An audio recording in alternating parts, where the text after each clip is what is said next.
Pour nous, chez Placo, le plus important, c'est d'être bien chez soi. Le confort intérieur, c'est essentiel. Bienvenue dans notre série Les experts du confort, où on aborde toutes les questions que vous vous posez pour améliorer votre confort intérieur. Dans cette vidéo, je vais tout vous expliquer sur la qualité de l'air. Pour commencer, la base du confort, c'est de bien respirer. Nous allons donc nous intéresser à l'air que nous respirons le plus, c'est-à-dire l'air intérieur. Habitation, bureau, école, vous passez en moyenne 90% de votre vie dans des lieux clos. Eh oui, même vous qui faites un jogging tous les jours et même vous qui vous déplacez à vélo. Mais l'air intérieur que vous respirez est-il vraiment sain? Est-il pollué et comment l'améliorer? C'est ce que nous allons voir ensemble. Vous l'ignorez peut-être, mais l'air intérieur que vous respirez est 10 fois plus pollué que l'air extérieur. Ce qui veut dire que potentiellement, votre nid douillet est aussi pollué que la rocade de Hong Kong ou de Naples aux heures de pointe. Pour améliorer l'air de votre logement, il faut d'abord identifier les sources de pollution. D'où vient la pollution de l'air intérieur? Vous pensez peut-être que la pollution intérieure vient de l'extérieur?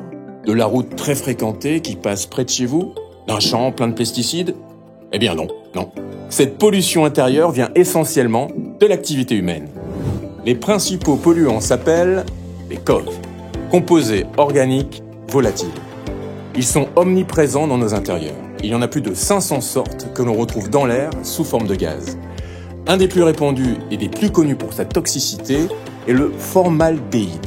Il fait partie de la famille du formol et il est classé par le Centre international de recherche sur le cancer comme une substance cancérogène avérée pour l'homme.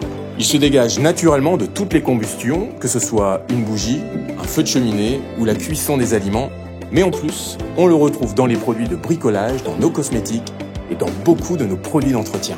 Évidemment, il est toujours utilisé dans des quantités très faibles, mais comme il y en a presque partout dans la maison, ça finit parfois par faire beaucoup. Comment lutter contre cette pollution? Vous l'aurez compris, nos activités et les produits que nous utilisons dans les bâtiments ont un très fort impact sur notre air intérieur.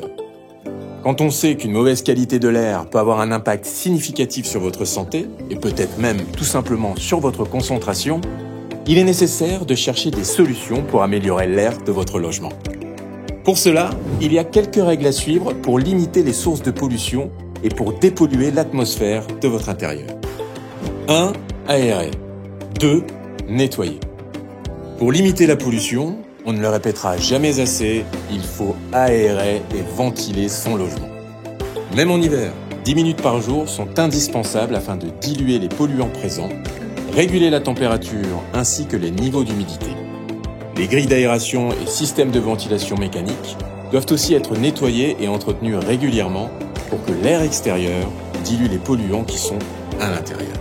Et pour évacuer l'humidité responsable des moisissures, et il faut bien sûr faire le ménage régulièrement, surtout dans les chambres d'enfants. Le mieux, avec des produits ménagers écologiques et naturels. Vous pouvez aussi agir à la source et éviter d'émettre certains polluants. Il ne tient qu'à vous de 3. Ne pas fumer à l'intérieur. Sachez que la fumée de tabac dégage plus de 300 substances toxiques. 4. Évitez d'utiliser des produits désodorisants tels que les sprays, les bougies parfumées, les parfums d'intérieur, l'encens. 5. Privilégiez des insecticides écologiques ou naturels. Quand vous emménagez dans un nouveau bâtiment ou quand vous faites des travaux de rénovation, soyez attentifs aux matériaux et produits que vous utilisez. 6. Vérifiez les étiquettes sanitaires, émissions dans l'air intérieur. Et préférez les produits très peu émissifs et très bien notés, A+, comme par exemple le plâtre et les plaques de plâtre qui sont naturellement très peu émissifs. 7. Choisissez un mobilier qui n'émet pas de polluants. En effet, ils ont l'air plus inoffensifs qu'ils ne le sont. La grande majorité des meubles neufs, constitués de bois aggloméré, mélaminé ou contreplaqué, contiennent des cols et solvants qui émettent du formaldéhyde pendant plus de 10 ans. Que faire si mon air intérieur est déjà pollué? Il existe aujourd'hui des matériaux dépolluants qui peuvent agir sur la qualité de l'air de votre intérieur. Chez Placo, une solution dépolluante brevetée, efficace et durable a été intégrée à de nombreux produits. Plaques de plâtre, plafond. Cette solution est basée sur une technologie innovante, la technologie Activair, qui permet de réduire jusqu'à 70% le formaldéhyde contenu dans l'air. En effet, un composé intégré au gypse durant la fabrication des plaques de plâtre permet d'absorber le formaldéhyde de l'air ambiant et de le transformer en composé inerte, stocké au cœur de la plaque sans relargage. La technologie Activair reste active pendant plus de 50 ans. De plus, elle est compatible avec la majorité des finitions. Peinture, papier peint, bref, vous l'aurez compris, bien respirer, c'est essentiel. L'air intérieur est donc un bien précieux pour notre santé et notre bien-être. Pour améliorer et dépolluer l'air que nous respirons, il suffit d'y être attentif, de respecter certaines règles et d'y apporter des solutions adaptées. Merci d'avoir regardé cette vidéo. Si vous avez aimé, abonnez-vous à la chaîne Placo, ici, et n'hésitez pas à visionner les autres vidéos dans lesquelles on aborde toutes les questions que vous vous posez pour améliorer votre confort intérieur au quotidien.